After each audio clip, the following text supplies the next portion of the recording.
Sobre todo los deportistas es el tema que nos trae hoy al living para reflexionar un poco. Está bueno reflexionar en estos tiempos de tanta información. Elegimos dos videos para encarar esta entrevista. El primero, que es un poco este tema el que llevó a la deportista Delfina Piñatielo a renunciar después de haber ganado medallas en los Juegos Olímpicos y en los Mundiales de natación. Y así hacía referencia a ella a todo el odio que recibía en las redes sociales. Mira. También llega la parte de hate y el aprender a sobrellevarlo, aprender a sobrellevar la exposición, el saber que lo que uno tiene en las redes sociales es un personaje, que es un porcentaje de nuestra vida y no es todo el resto, que uno atrás de eso sigue siendo una persona, sigue teniendo cosas en su privacidad, sigue teniendo amigos, familia, que no se ve en las redes. Entonces, saber también separar eso, que lo estoy aprendiendo recién ahora y tengo manejo de redes desde que tengo 16 años, ¿entendés? Así que fueron muchos años en los que un desequilibrio gigante, que recién ahora estoy empezando como a ordenar las cosas. El otro que la pasó muy pero muy mal, si bien hoy la película es totalmente distinta y estamos acostumbrados a verlo levantar copas con la selección nacional, es ni más ni menos que Lionel Messi, que un día se vio en el límite de su vínculo con los hinchas argentinos cuando su hijo le preguntaba esto que vas a escuchar. Mi hijo de 6 años, que entiende, ¿por qué te matas en Argentina, papi? ¿Por qué vas a jugar con Argentina? ¿Y qué le decís? Que nada, que son algunos, que la gente me quiere, que él vio cuando voy a Argentina cómo me trata la gente. Entonces el otro día vino y me dijo, papi, ¿por qué va a la selección? ¿Por qué no te quieren ahí? Imagínense si le pasa esto a Messi, si le pasó esto a Messi, ¿qué le queda a los pibes que están dando sus primeros pasos? Y de este tema vamos a hablar con Federico Lande, psicólogo especializado en el trabajo con deportistas también y en el tema redes sociales. Fede, gracias por venir. Nacho, muchas gracias por la invitación. Un placer tenerte. Como consuelo a los pibes que sufren, me imagino, si le pasa a Messi, chico, le puede pasar a cualquiera, ¿no? Exacto. Es un tremendo ejemplo para los chicos. Muchos temas para tocar en relación a esto. Lo que hablamos hace un ratito, hablar de hater es como usar términos norteamericanos o del idioma inglés, nos distancia muchas veces de lo fuerte que son esos conceptos. La traducción es que son odiadores. Entonces, cuando uno dice, bueno, tengo muchos odiadores que me están hostigando, la sensación es distinta. Hay gente que odia y odia con el solo sentido de poder dañar, digamos. Esa es la primera intención. Entonces, a veces cambiar, usar las palabras de nuestro idioma nos ayuda a entender qué está pasando muchas veces ahí. Lo hace más real, es verdad, porque uno dice hater y lo ve como más lejano, más suavizado, ¿no? Exacto. Y la palabra odio, ustedes los psicólogos que se basan mucho en lo que uno dice, ¿no? Exacto. Que tiene una connotación bastante fuerte. Interesantísimo, ¿no? Pensarlo desde ahí. Pensemos que el odio, hasta podemos hablar de violencia dentro de las redes sociales, su elemento que lo constituye es el enojo, que es una emoción tanto buena como mala. El enojo nos atraviesa en la vida, pero bueno, el enojo tiene muchas familias de sentimientos y tanto la violencia como el odio forma parte del enojo, que es muy bueno por momento y también tiene esta línea en la cual cuando se potencia el enojo se transforma muchas veces en ira, en enojo, en violencia, en agresión. Ahí es como que eso termina como siendo la emoción que la caracteriza a esta dinámica en Internet, en las redes sociales sobre todo. No obstante, también está bueno pensar que antes creíamos que lo que pasa en Internet es neutral, digamos, que no nos pasa nada. Lo que nos dicen en Internet no tiene ningún tipo de impacto en nosotros y hablamos que hay todo un mundo virtual. Otra vez, las palabras. Lo virtual, cuando buscamos en el diccionario, significa que no es real o que simula lo real.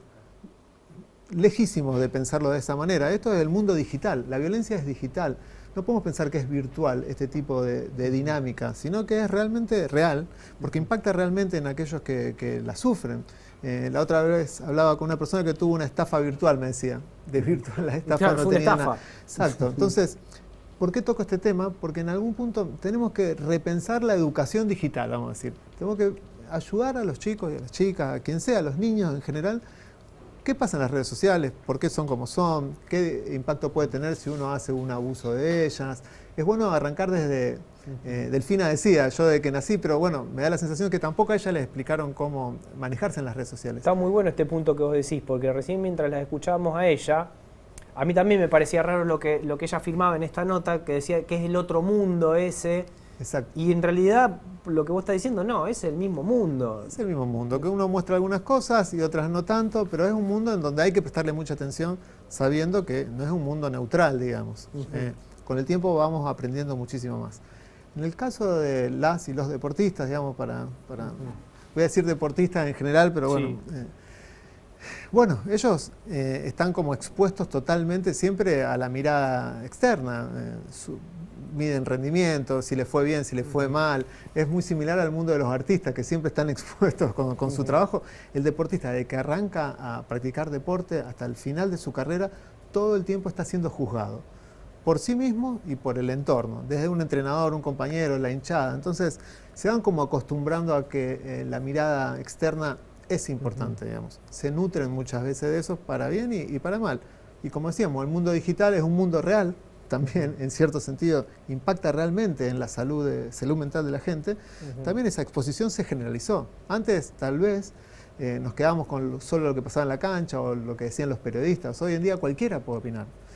Y aparte Internet te da cierto anonimato, que también uno se escuda detrás de todo eso. Entonces, los odiadores se le ha abierto una puerta como para expresar su opinión, que en ese sentido está muy bien, pero el deportista tiene que entender que el interés es dañar. ¿Sí? Esto es importantísimo. A pesar de que uno necesita... ¿Por qué es importante eso, que el deportista sea consciente que del otro lado hay una persona que tiene el interés de hacer daño? Volvemos la mirada al odiador. Sí. Posiblemente por frustraciones personales, por, no sé, expectativas de alguna manera que también tienen que ver con esto de ser un fanático, posiblemente porque también frustraciones, decíamos, propias, no haber alcanzado a llegar a ser deportista, el momento que está atravesando que tal vez no sea del todo bueno.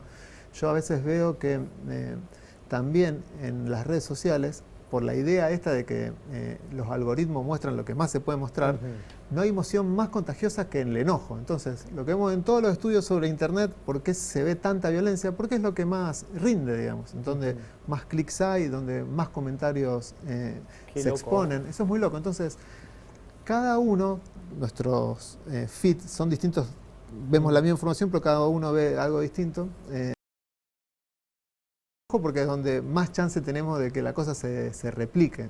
¿Sí? Entonces el enojo es la emoción más importante en las redes sociales en términos de contagio, digamos. Qué locura. Vos sabés que en relación a esto que decís, escuchaba hace un tiempo un colega tuyo que hablaba de esto mismo, ¿no? De que el enojo genera un contagio y que nos atrae como un imán. Y proponía este ejercicio. Vayan ustedes por la calle y ven una pareja dándose un beso o de la mano, ¿no? Vayan ustedes por la calle y vean una pareja discutiendo. Fíjense a qué le van a prestar más atención. Exacto, la pareja ¡Qué discutiendo. locura!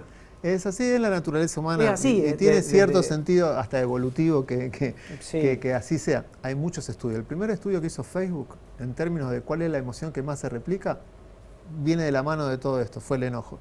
Uno pensaba que la alegría es relativa, y la tristeza rechaza, digamos. El enojo es la más contagiosa. Desde sus inicios en las redes sociales se sabe esto. Entonces se orienta mucho la cosa hacia eso. Ahora, pensemos también que el deportista, al estar siempre expuesto, y eso forma parte de su carrera, vos vas a estar expuesto, hay que decirle a los deportistas, ya sea por tu familia, el de entrenador, compañero, profes, las redes sociales dinamitan todo esto de alguna manera. Hay que ver por qué a algunos deportistas le impacta y a otros no. Este es un gran punto también. No a todos los deportistas el odiador es el efecto que busca el odiador, sino que hay algunos deportistas que no le prestan atención o que se pueden manejar de otra manera.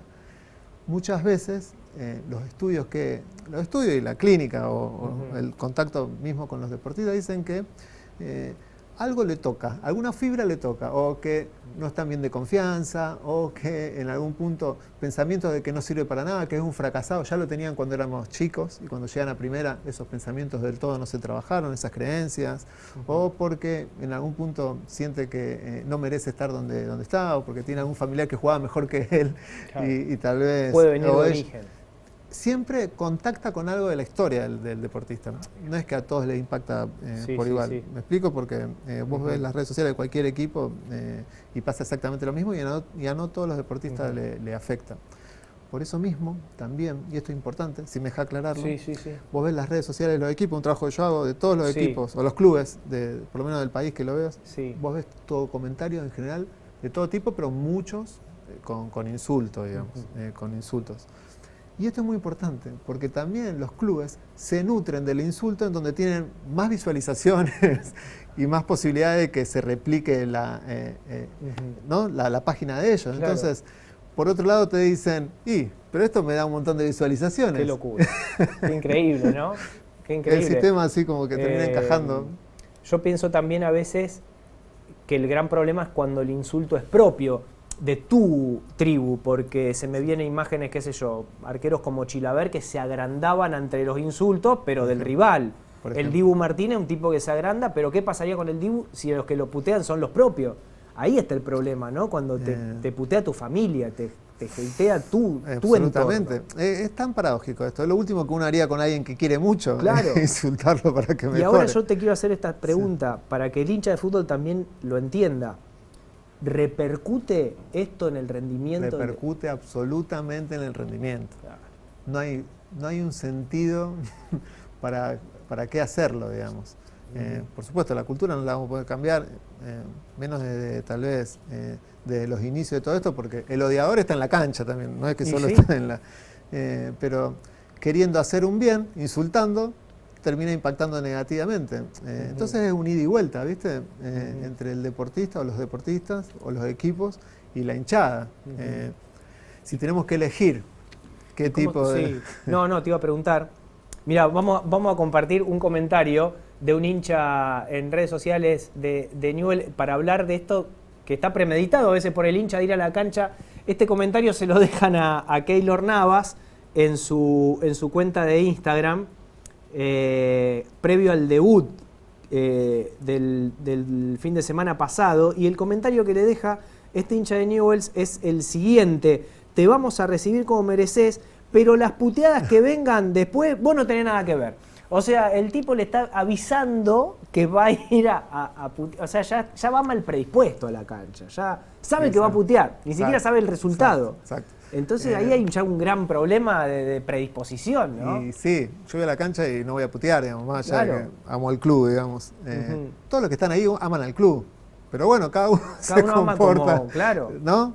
El amor en este sentido. Como le enseñaron a amar. Sí, señor, sí, señor. Es tan duro, porque a veces pasa en la cancha, pero pasa también en las redes sociales, por supuesto, que uno ve al padre y su hijo chiquito mirándolo, diciendo, ¿por qué está puteando de esa manera? O asustado. Ese nene que aprende. Hay que ir a la cancha y lo que tenemos que hacer es putear, digamos. Qué cosa. Y en el manejo de las redes sociales pasa exactamente lo mismo. Se entiende que se replican muchas veces así.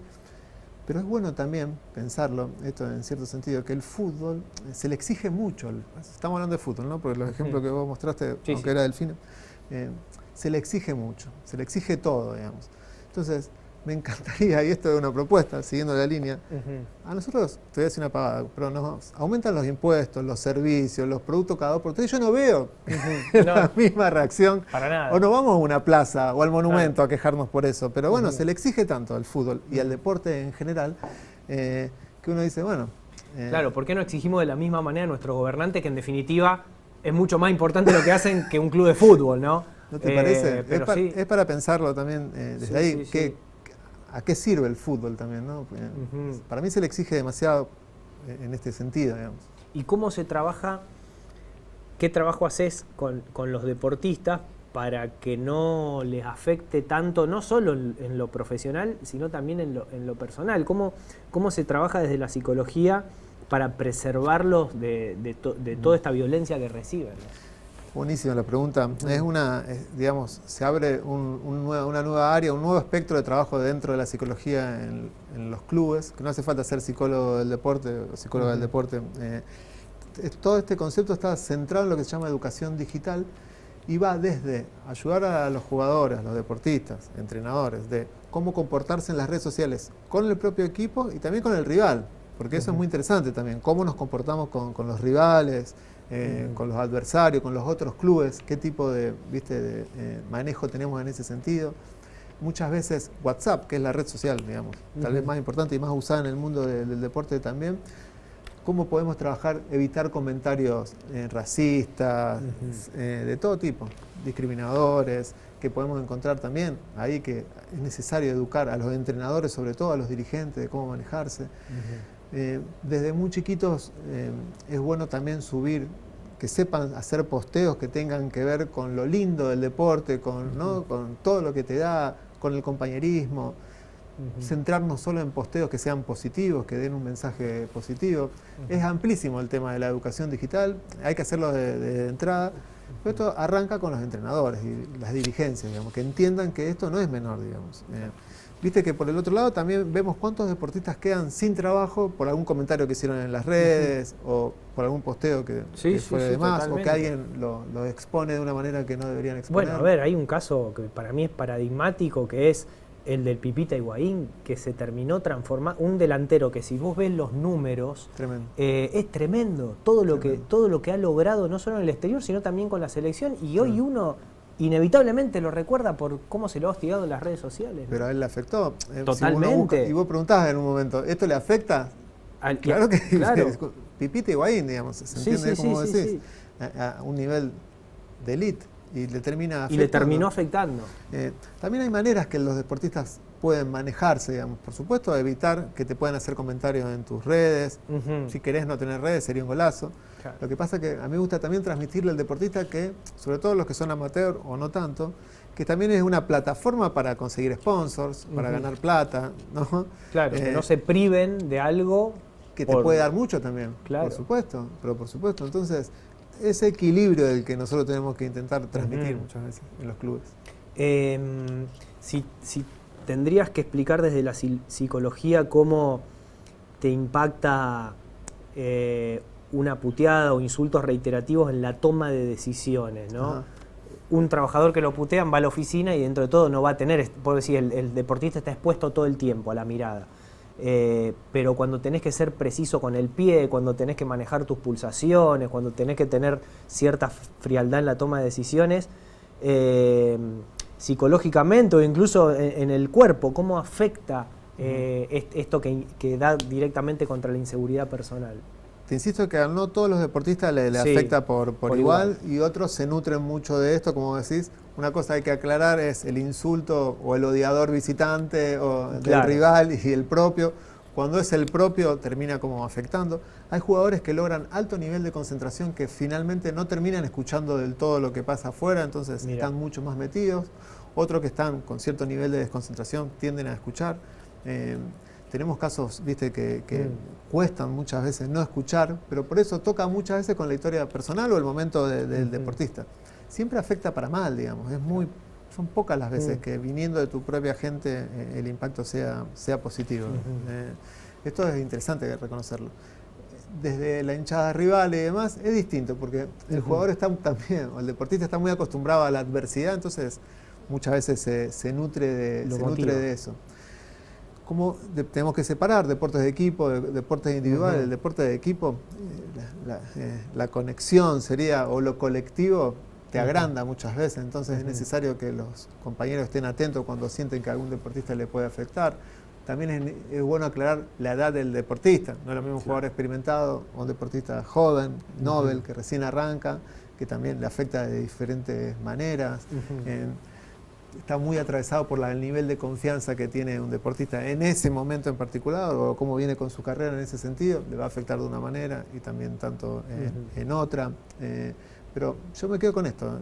Lo más duro es cuando el insulto o el odiador es de la propia familia. Claro, eso es terrible. Eso va contrario a toda lógica, digamos. ¿Me explico?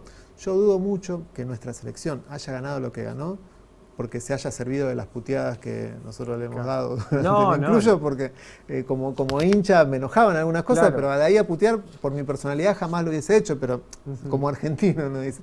Yo estoy convencido de que nada de las puteadas aquellas fueron útiles para este contexto, digamos. Se fueron dando toda una serie de condimentos que hicieron que la cosa sea totalmente distinta. El mismo convencimiento que si entraba la pelota del francés que el Dibu saca con el pie, Messi sería hoy un punto de referencia para todas las puteadas y hostigamientos en redes sociales, porque sería el eterno perdedor que no ganó un mundial.